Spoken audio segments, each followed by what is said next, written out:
Você vai ver nessa edição. A ação sindical de hoje é na Roseira Pelotas, localizada na BR-392. Eleições 2014. Cientista político fala sobre o segundo turno no país. Festa do Dia da Criança. Mais uma vez foi sucesso de público. Veja como foi esse importante evento promovido pelo sindicato. Assistência médica do seu sindicato. Saiba como usufruir. No quadro cultural, conheça o trabalho de Josemar Will. Essas informações você confere no programa Nossa Luta de hoje.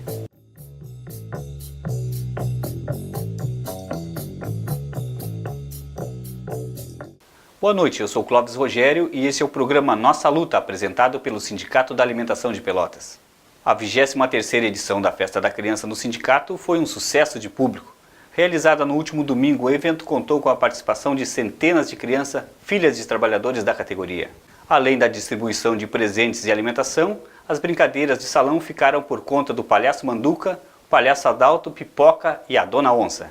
Os meninos e as meninas, cadê os outros dois que participaram? Cadê o menino? Mas por que você anda aqui, Fedorento? Fica com a pequenininha, pode sentar. Não, sentar não, fica esperando. Rápido, rápido. Pode ir, meu amor, pode ir, obrigado. Obrigado, meu amigão, obrigado. Ah, não, pode, pega a bala. Pega a bala aqui. Pega a bala e pode ir lá. É peneirado. Tá, vamos lá. Ah, quase, ó. Pega com a mão. Aí, boca.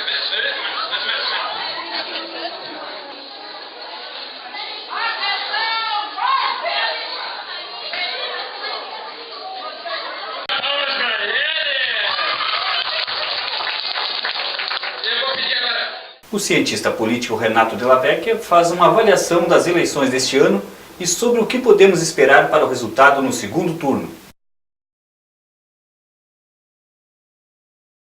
Esse processo eleitoral resultou num Congresso muito conservador. Talvez, depois do período militar, período da redemocratização, esse seja um dos congressos mais conservadores, se não o mais conservador. Nós vimos que pessoas que polarizaram um debate sobre direitos humanos, questionando a essência de questões fundamentais que a cidadania já tinha constituído, foram parlamentares eleitos com expressivas votações, como o caso do Jair Bolsonaro no Rio de Janeiro, mais votado, como o caso do Feliciano em São Paulo, segundo mais votado, como o caso de 2 deputados federais do Rio Grande do Sul, que defenderam, inclusive, que os pequenos produtores pegassem armas para defender suas propriedades, entre os 3 mais votados no Rio Grande do Sul. Então, esse processo ele vai fazer com que os movimentos sociais no país tenham a necessidade de se organizar com muita força para poder garantir os seus direitos já conquistados e para poder conseguir algum tipo de avanço social em relação à atual legislação e em relação a questões de políticas sociais no país. Também na questão da mídia, toda tentativa de regulamentação, algo que existe em muitos países do mundo, que é um direito da cidadania, de ter algum espaço, né, de discussão sobre o conteúdo que a mídia e a forma como ele exerce, né, o seu processo de construção dessa realidade, no Brasil isso era trabalhado como sendo uma questão de censura, né, que não tem nada a ver uma situação dessas como censura. Então nós percebemos que há um discurso muito forte conservador e que isso tende a balizar, né, ou tende a, de alguma forma a ser um elemento que vai impulsionar um setor da direita brasileira no sentido de diminuir ou de alguma forma acabar com alguns direitos, né, conquistados no Brasil e impedir novos avanços. Uma coisa importante se perceber é que nós temos os governos e temos uma coisa chamada Estado brasileiro.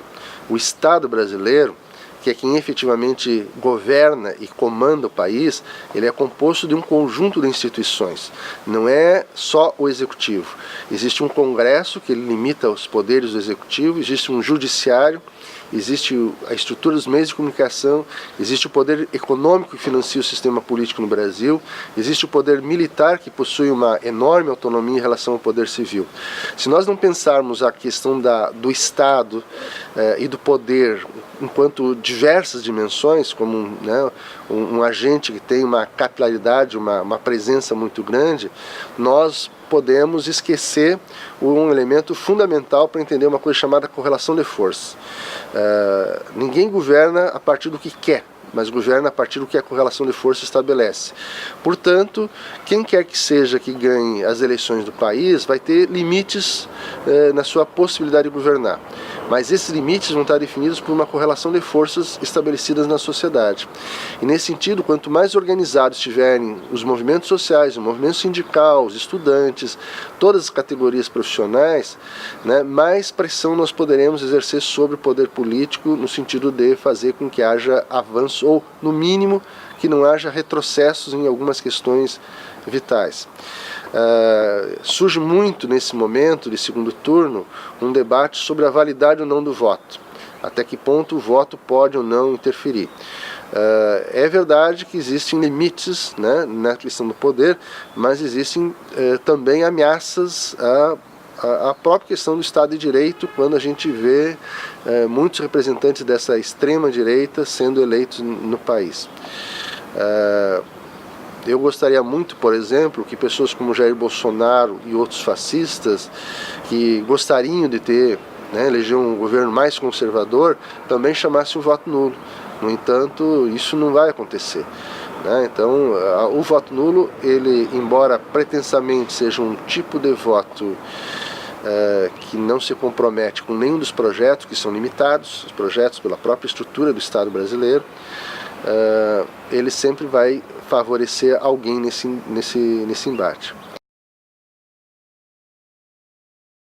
Outro elemento que também precisa estar claro na avaliação disso é que o Brasil, e ele está demonstrando muito profundamente nesse momento, ele tem resquícios muito fortes numa estrutura de uma cultura autoritária.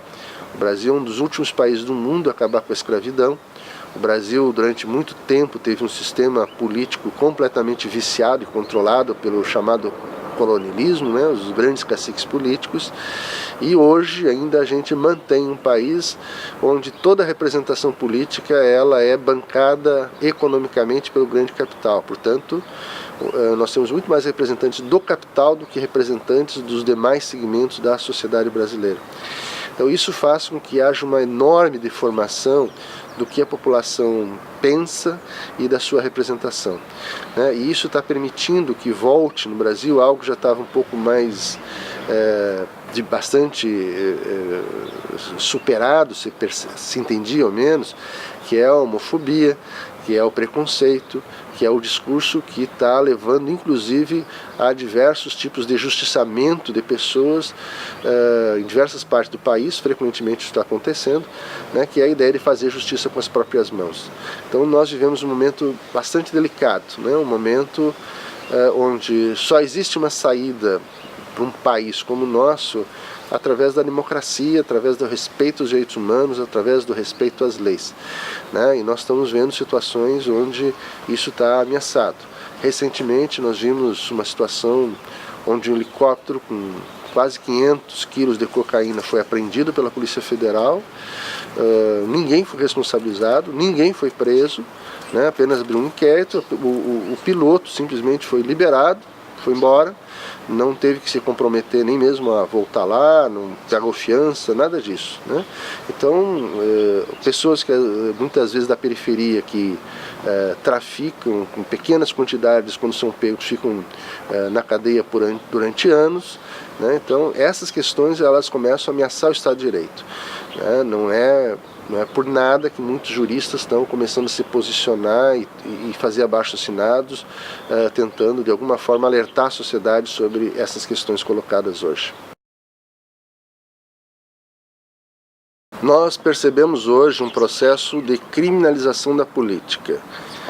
um grande circo midiático que coloca todo mundo na mesma condição, e a política é vista apenas como um sistema de corrupção. É verdade que existe muita corrupção na política, mas ela não é exclusiva da política, ela representa a corrupção que tem nos demais segmentos da sociedade. Nós temos hoje um modelo de sistema eleitoral baseado na corrupção. A corrupção é que dá a capacidade dos partidos de conseguir se financiar. Então isso tem que ser acabado, mas somente se consegue resolver os problemas não substituindo pessoas, mas substituindo estruturas políticas. E uma questão fundamental é que somente a política pode resolver os problemas políticos. Nós não podemos simplesmente deixar de lado a política porque não existe espaço ou vácuo nessa questão. Política é a discussão sobre as relações de poder numa sociedade. E as relações de poder sempre se dão de alguma forma. Quando a política ela passa a não ter mais papel ou importância, ou ela passa a ser relegada a segundo plano, basicamente são os setores econômicos que começam a mandar e definir todo o regramento de uma sociedade. Então, nesse momento, a gente precisa também ficar atento. É importante o combate à corrupção, ele, né, é um elemento fundamental para a sociedade, mas não basta simplesmente criminalizar ou punir algumas pessoas. É necessário que a gente faça uma profunda reforma política, que fortaleça os partidos políticos e que acabe com essa lógica onde o grande capital é quem financia o processo eleitoral no país. Há uma necessidade inadiável de que a gente avance com financiamento público de campanha, o que está cada vez mais difícil pela forma como, né, esse Congresso foi bastante conservador se instituiu no país. Mas essas transformações não vão depender apenas da vontade dos parlamentares, mas da pressão da opinião. E essa disputa na opinião pública passa a ser também fundamental, né, porque afinal não adianta a gente defender reforma no genérico ou mudança no genérico. Nós temos que apontar que tipo de mudança que a gente precisa. Fundamentalmente, nós precisamos de um projeto que ele consiga distribuir renda, que ele consiga acabar com os preconceitos, resguardar direitos humanos e que consiga fazer com que, efetivamente, quem pague a conta do Estado, quem efetivamente possa sustentar as políticas do Estado, seja o grande capital e não o assalariado e a classe média, que é o que existe hoje. Cada vez mais o capital concentra recursos e renda, né, em propriedades, e cada vez mais os assalariados são os que pagam a conta e sustentam toda a estrutura de poder no país. Na ação sindical de hoje, o técnico em segurança do trabalho Jackson de Souza apresenta mais uma empresa que cumpriu com as melhorias solicitadas pelo sindicato. Estamos aqui na frente da Roseira Pelotas. Foi uma das empresas em que nós fizemos as vistorias sobre segurança do trabalho. Bom, aqui nós encontramos fiação exposta, nós encontramos aqui polias em toda a indústria sem proteção, nós encontramos aqui máquinas de empacotar também sem as portas, com relé de segurança, espaço confinado também, inconforme, fora da legislação totalmente, tanto o isolamento como o treinamento também que não havia para esses trabalhadores, falta de treinamento para trabalho em altura. Então existiam inúmeros problemas, piso de alguns locais de trabalho estavam em desnível, com buracos, risco do pessoal de tropeçar, cair, ambiente com excesso de pó. Bom, entre todas essas irregularidades, melhorias também dentro do refeitório, que estava o piso também todo quebrado, forro caindo, né? Nós solicitamos as melhorias desses ambientes. Quando nós retornamos à empresa, nós vimos que a empresa ela se adequou, ela melhorou o refeitório, colocou pias de mármore, colocou uma televisão para os trabalhadores, reformou todo o refeitório, o teto, o piso, colocou mesas novas, melhorou os banheiros, a empresa melhorou todos esses ambientes onde estava com o piso em desnível, colocou proteção nas máquinas de empacotar com relé de segurança, colocou proteção nas polias, a empresa colocou captação de pó em alguns setores onde nós conseguimos realmente constatar esta melhoria.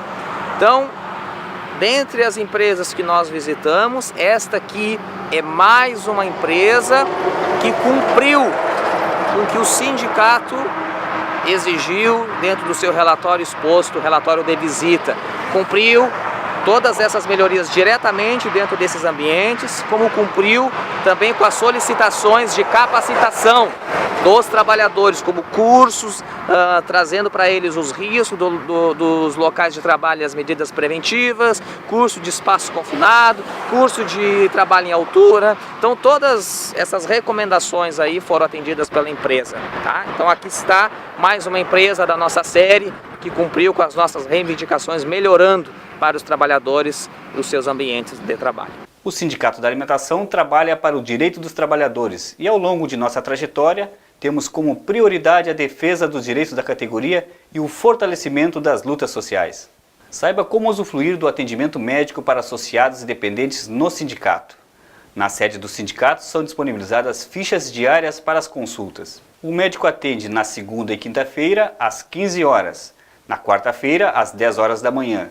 São distribuídas 10 fichas para esses horários, mais 10 fichas para o médico que atende à noite, que começa o atendimento a partir das 18 horas e 30 minutos, de segunda a sexta-feira. As consultas começam a ser marcadas a partir das 7 horas e 45 minutos e podem ser agendadas pelo telefone 3225-3564. Trabalhador, associe-se e usufrua dos principais benefícios e convênios oferecidos pelo sindicato. Valorizando o trabalho socioartístico independente dos artistas da cidade, o programa Nossa Luta de hoje apresenta a você o trabalho de Josemar Will, antigo guardador de carros que faz da rima o seu envolvimento cultural. Confira. Na realidade eu já escrevia rap desde pequeno e já fazia, e tive algumas participações, algumas coisas em grupos e alguns coletivos que eu participei, fiz algumas apresentações, escrevi e tal, mas na época eu era muito moleque, assim, era novo, e daí as coisas não deslancharam. E tipo, passei por uma situação na qual eu era guardador de carro e tal, e passei por uma situação na qual eu cheguei a ser morador de rua, e nessa situação a necessidade assim de fazer algo diferente, de muitas das vezes para ter uma renda ou até mesmo por fazer o que eu gosto, porque é o que eu gosto de fazer, então eu sempre vou encontrar uma necessidade de fazer isso. E daí o começo da história foi assim um retorno meu assim para o mundo do rap, para a arte. Foi ali na Católica mesmo, assim, na volta da universidade, na Gonçalves Chaves. Eu fazia rimas, chegava, fazia uma rima improvisando, e dali as pessoas me ajudavam conforme a rima, né? Alguns até debochavam que estavam dando para mim parar de rimar, porque muitas das vezes eu começo e não paro.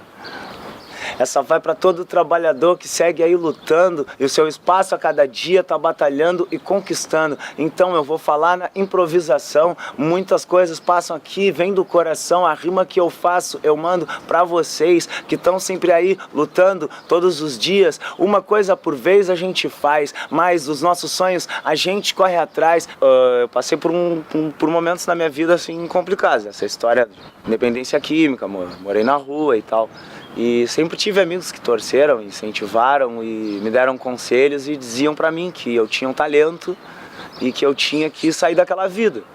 E aí com a ajuda e com os conselhos do Felipe, que é o Phil, com a ajuda do Paulo Celente, e aí a galera, num começo de trabalho meu assim, se ajuntaram, o Phil me conseguiu os instrumentais com os beatmakers, que é o pessoal que produz, o Paulo Celente me disponibilizou o estúdio.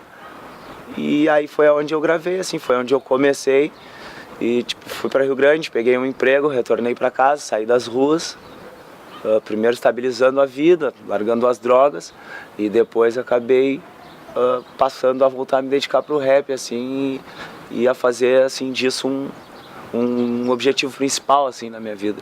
Mas a gente continua livre a sonhar e sempre, nunca deixando de batalhar. Aquela mãe que deixa seu filho na creche de manhã e sai para trabalhar bem cedo, pã.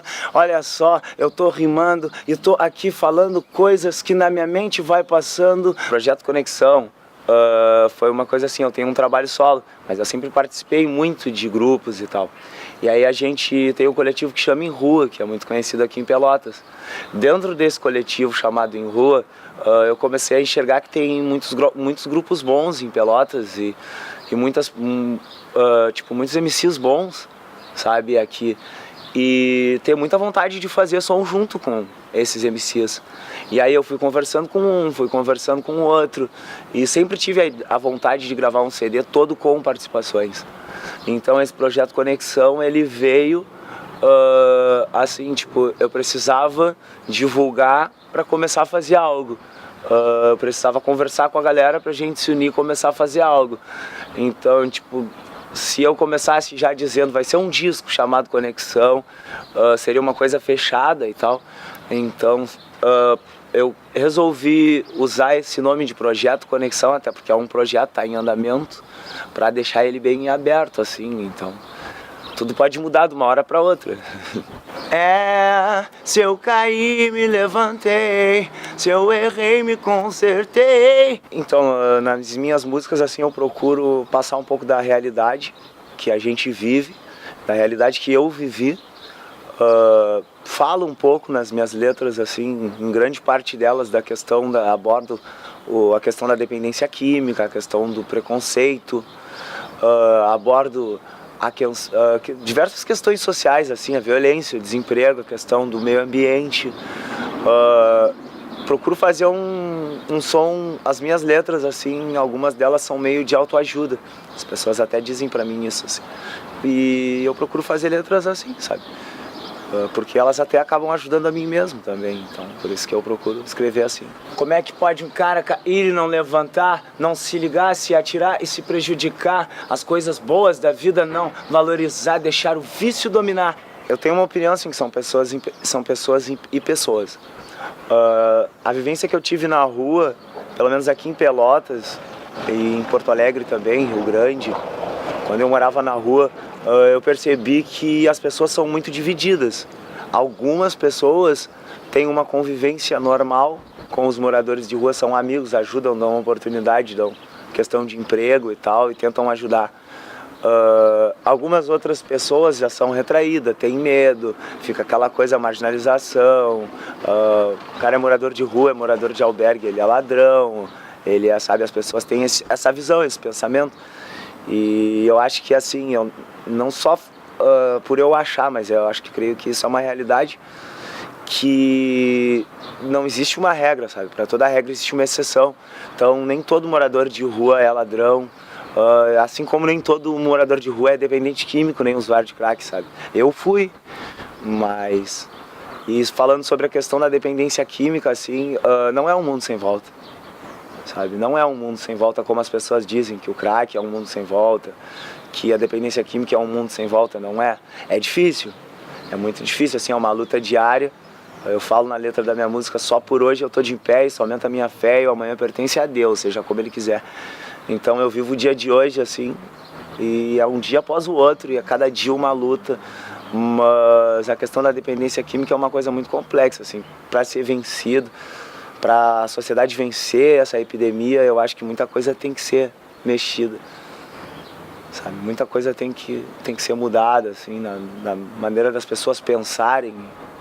Como é que pode um cara cair e não levantar, não se ligar, se atirar e se prejudicar, as coisas boas da vida não valorizar, deixar o vício dominar e aos poucos se matar? Essa história é real, eu tava nessa, quem diria? Passavam por mim e viravam a cara, mais um dia a ficha caiu, aprendi a me dar valor, o rap me ajudou, me resgatou e aqui estou, com a mente cheia de ideias pra falar, e o rap é a arma que eu uso pra me expressar. Deus me deu o dom, então eu vou usar. Muito me calei, caí, mas me levantei. Da química eu era só mais um dependente. Hoje sou mais um dos poucos na linha de frente. Não uso mais cachimbo, uso microfone. Tenho coragem pra falar, J. Will é o meu nome. Se eu caí, me levantei. Se eu errei, me consertei. O importante é que eu mudei. Se eu caí, me levantei. Se eu errei, me consertei. E por hoje estou aqui. Eu renasci, eu renasci. Essa é a música Renasci.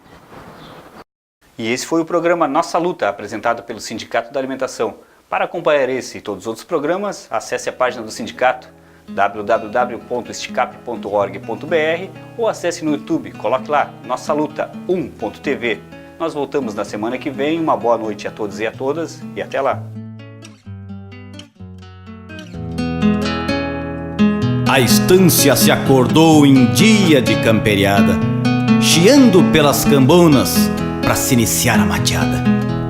De repente um peão barbudo atando a segunda espora abriu a boca sisuda pondo os olhos campo afora e falou pros companheiros de mesmo rumo e ofício numa tal de mais-valia, falando em tom de comício. Contando um pouco de história, revoluções, coisa e tal, foi falando de trabalho,